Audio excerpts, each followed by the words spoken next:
the children who asked to be unmarried. Everything we know about this marriage comes from people trying to end it. No diary, no letter, no portrait. Whatever this child felt on the day it happened, they carried it out of history with them. What they left behind is colder, and it is all we have. 4 lines in a clerk's ledger, a name, a parish, an age, and a date. The age is the detail that makes a reader stop. It does not belong beside the word marriage, and yet there it is, set down in a steady hand by a man who did not pause to wonder. But the ledger is not where this ends, because years later, older now, and at last allowed to speak, that same child came back. Not to a wedding, to a courtroom, to say what no one had thought to ask on the day it was done. The town is Chester, the year 1563. The room is the bishop's own court, the single place on earth where a marriage could be taken apart. We will never know what was in the child's mind. That door is shut for good. But in its place we have something almost harder to hold. Their words, spoken under oath, written down by a clerk whose only duty was to miss nothing. 3 centuries on, a scholar found the volume still in the diocesan registry, its pages whole. The law that had bound this child was, by then, 400 years old. These are the lives history was never meant to keep. They survive almost by accident, because a court needed a record, and the record outlasted every hand that ever touched it. What follows is everything the marriage left out of its own certificate. How a child could be bound for life to a promise they were far too young to understand. Why the only people who could set them free belonged to the very church that had bound them. And what this child, asked at last, chose to say. The story everyone knows ends at the altar. This one begins the morning the child grew old enough to want it undone. We know the children of kings who were married young. Their names are carved in cathedrals, their weddings rerouted borders.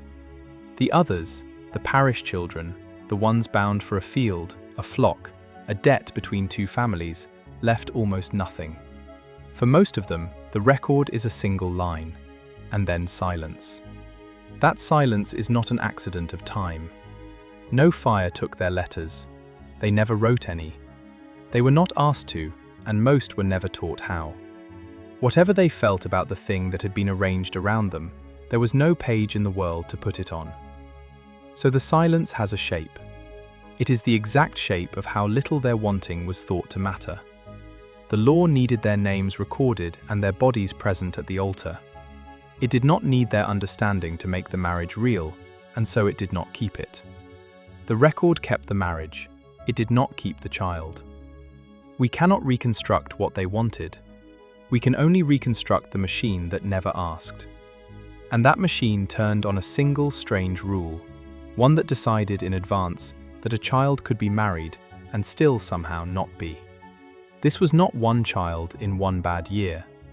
In a single church court, across a handful of years, the cases stacked up, enough that a scholar, 3 centuries later, would fill an entire book with nothing else. The church taught something that sounds, even now, almost tender, that a marriage is made by consent. Not by a priest, not by a dowry, by 2 people freely agreeing. It is a beautiful idea. It carried a trap, because consent could be given in 2 different tenses. Words of the future, a promise to marry someday, could be broken by agreement, like any promise. Words of the present, I take you now, could not. The first was a betrothal. The second was a marriage, binding from the breath it was spoken in. And because consent alone was enough, the marriage did not need a church, or a priest, or even a witness. 2 people, the right words, the present tense, that was all. For centuries, the church fought to drag these private promises into daylight, into parish registers and public ceremonies, precisely because so many were being made in corners, by people too young or too poor or too pressured to be sure what they had just done. The same rule that made marriage free made it dangerously easy to fall into, and almost impossible to climb back out of. Below the age of 7, the law saw only a child, and nothing said over them could bind. At 7, that changed. From there, the ages were laid out like a staircase. A betrothal needed only that both children had passed their 7th year. A binding marriage waited, in theory, for 12 in a girl and 14 in a boy. The ages the Church marked as the threshold of adulthood, under penalty of nullity, unless nature had arrived ahead of the calendar. So a child of 7 could be promised. A child of 12 could be married. And between the promise and the marriage lay a gate that almost no one talks about. A contract made too young could still be undone, repudiated, once the child reached the age of consent, on one condition, that the marriage had not yet become, in the law's cold word, complete. That is the whole of it. An unconsummated child marriage was a door left ajar. A consummated one was a door that locked.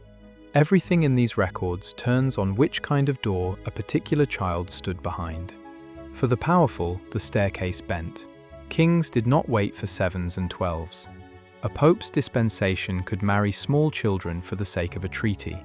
It had been done for the son of an English king and his bride, aged about 5 and 2, with the pope's permission, to secure a strip of disputed borderland. When land or a crown was at stake, childhood was a technicality, and technicalities could be waived. And none of it happened in the dark. Parents arranged it. Priests performed it. Notaries recorded it. The entire apparatus of respectable life turned, smoothly and without scandal, around a child who had not been asked. That is the part that unsettles more than any single case. How ordinary it was. Which leaves the question the court records were built to answer, and the wedding never was. What happens when that child grows up, and wants the door reopened? The principle underneath was not cruel by design. It was the ancestor of something we still hold to be obvious, that consent forced or extracted from someone too young to give it is no consent at all. The medieval church had already written that down. A marriage made through force or fear could be declared void. It simply had not yet decided that a child of 7 was too young to be bound. So imagine you are very small. You are dressed in clothes that are not quite yours. You are taken to a church you already know, the one for Sundays, the one for burials. But today the room is arranged for you, and no one has fully explained why. There are words, formal, strange, not the words of any game you know, and you are meant to say them back. A man in front of you waits. Someone's hand rests on your shoulder, gentle, steady, telling you exactly when to speak. And that gentleness is the strangest part, that everyone is kind, that nothing about it feels like force, and that this is precisely how a life gets decided. You say what you are told to say. You do not know the words have weight. You do not know that, in the eyes of the law, you have just promised away the rest of your years. Afterward, everyone goes home, and for a long while nothing changes at all. The marriage exists only on the parchment. You go back to your games, your chores, your ordinary smallness, because, in every way that a child understands, you are still a child. We do not know your name. We do not know whether you cried, or laughed, or understood far more than we credit you with. The record does not say, and we will not pretend it does. But we know this much because the record does say it. Years later you came back, not small anymore, and you stood in front of another man who waited for you to speak, and this time the words were your own. The reason we can say any of this comes down to one man and one book. In the 1890s, Frederick Furnivall, a scholar with a lifelong habit of rescuing forgotten English, walked into the diocesan registry at Chester and asked for the oldest books they held. What he found, and printed in 1897, was a volume of depositions from the bishop's court, recorded between 1561 and 1566. The testimony taken down, as the title page says, in court, while the witnesses themselves were speaking. Among the adulteries and wills and quarrels over tithes sat a cluster of something else: children and the marriages they were trying to escape. Furnivall gathered these particular cases to make an argument that in this corner of England, in these years, children were being forced into marriage. These were not strictly medieval children. The ink was Tudor, but the law they were caught in was already 4 centuries old. The same canon law, the same 7 and 12 and 14, the same gate of the unconsummated door. The Middle Ages had not ended in these pages. They had only, at last, been written down. The book runs to hundreds of pages, and the child marriages are only a part of it, folded in among slander suits, contested wills, and arguments over who owed which tithe. That, in itself, is a kind of testimony. To this court, a child asking to be released from a marriage was not a scandal. It was simply one more matter on the list. And here is the detail that lingers. The clerk who recorded these cases was not horrified. He was efficient. He set down a child's age exactly the way he set down a parish boundary, as a fact to be filed. A marriage entered too young, and a dispute over a hedge received the same patient, even hand. The cruelty, if you want to call it that, is not in the handwriting. It is in how unremarkable the handwriting is. In case after case, the same shape repeats. A marriage entered when both parties were far too young to mean it, contested the moment one of them was old enough to object. The wedding took an afternoon. Undoing it took years. It would be easy here to picture a whole world of married children, to assume this was simply how the age worked, that every girl was a bride before she was a teenager. It is worth stopping because that picture is wrong, and the truth is stranger than the myth. For most ordinary people in this part of Europe, marriage came late. Across England and the lands around the North Sea, historians have traced a pattern so consistent it has a name: men and women marrying in their mid-20s, only after years spent working as servants and farmhands, saving toward a household of their own. A statistician named John Haynal mapped it in the 1960s, and the broad shape of it still holds. North and west of his line, people waited, and a striking share of women, by some counts as many as a third, never married at all. Which means the children in Furnivall's book were not the rule. They were the exception, and the exception had a reason. Child marriages clustered wherever a wedding was about more than 2 people. A parcel of land, an inheritance, a wardship, a debt between families that a marriage could quietly settle. The younger the bride, the more likely it was that the union was really about property, arranged over the child's head by adults keeping ledgers of their own. The very youngest brides of the age were not the daughters of the poor. They were the daughters of the powerful, married early because a title or a treaty could not wait. So the tragedy is not that everyone did this. It is narrower and sharper than that. Ordinary children, most of them, grew up and chose for themselves, late, the way their neighbors did. These children did not. Whenever a piece of land or a line of succession needed securing, there was a family willing to reach down and use a child to secure it. They were not the ordinary brides of their time. They were the ones the system reached down for. The room was plain. The consistory court was no grand hall. A table, a few clerics, a notary, and, called to speak, a young person who had been married as a child and had come to say the marriage should never have held. They are asked their age. They give it. They are asked what they remember of the wedding. Sometimes the answer is almost nothing.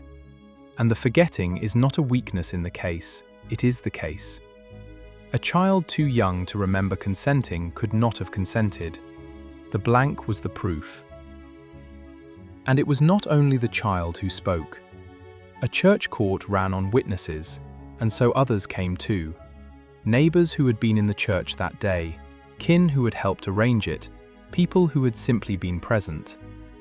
One by one they were called, and one by one they told the court what they had seen, how old the child had truly been, who had done the arranging, whether the child had gone to it willingly or been led. It is in those depositions that the cases turn, because the court needed exactly the things a child could not supply alone: a true age, a name for whoever had arranged it, a sense of whether there had been any willingness at all. The clerk wrote the answers down in the same even hand, in a mix of plain English and lawyer's Latin, and the result is something almost no other child of that century ever received. A record, in other people's words, of having once been too young to be bound. Which leaves a quiet irony at the heart of the proceedings. The people who had made the marriage were, very often, the same people now testifying to undo it. The grounds were narrow and exact, that they had been below the age, that they had been led, not willing, that the door had never locked, that the marriage had never become complete. On those grounds, and only those, the court could do the single thing the wedding had made almost impossible. It could give the years back. It could rule that the marriage had never truly been. And here is the contradiction that sits at the center of everything. The same institution that had blessed the binding now sat in judgment of it. The church had built the cage and kept the only key. For these children, that was not hypocrisy. It was rescue. So the record, the cold, filing, indifferent record, wrote down their refusal as carefully as it had once written down their names. And that should be where this ends. The court listens, the marriage dissolves, the child walks out with a life handed back to them. Case closed. Except that is only half of what Furnivall's book contains, because the volume is titled, in full, Child Marriages, Divorces, and Ratifications. And ratification meant the opposite of escape. It meant a child who, reaching the age of consent, did not repudiate the marriage, but confirmed it, chose it, made the parchment finally their own. And here the record goes quiet again, in a different way. Because we cannot always tell apart the child who confirmed a marriage because they wanted it, from the child who confirmed it because, by then, there was nowhere else to go. There were reasons to say yes that had nothing to do with wanting. A child whose parents had died had no household to return to. A girl whose family had already spent the dowry could not easily be taken back. A boy whose inheritance was now braided together with his wife's had more to lose by leaving than by staying.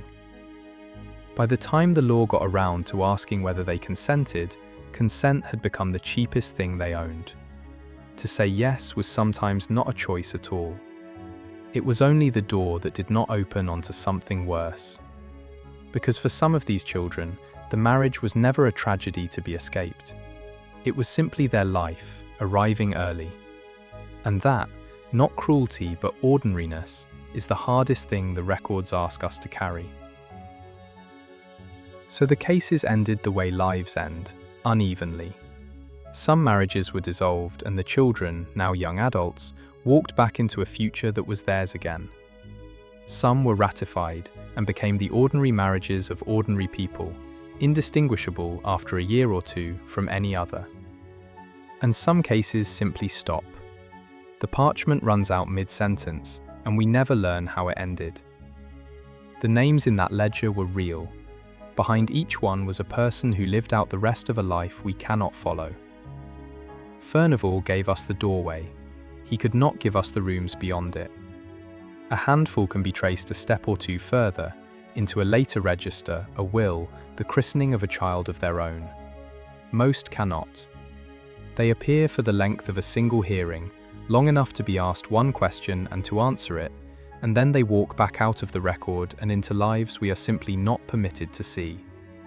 We will never know most of what we would want to know, but we know the one thing that matters most, and it is precisely the thing the system was never built to record. That when these children were finally asked, some of them said no. The gate they slipped through did not disappear, it grew. The idea that a promise extracted from someone too young or too pressured to mean it cannot bind them, that consent must be real to count, runs in a recognizable line from those church courts toward the law that protects children now.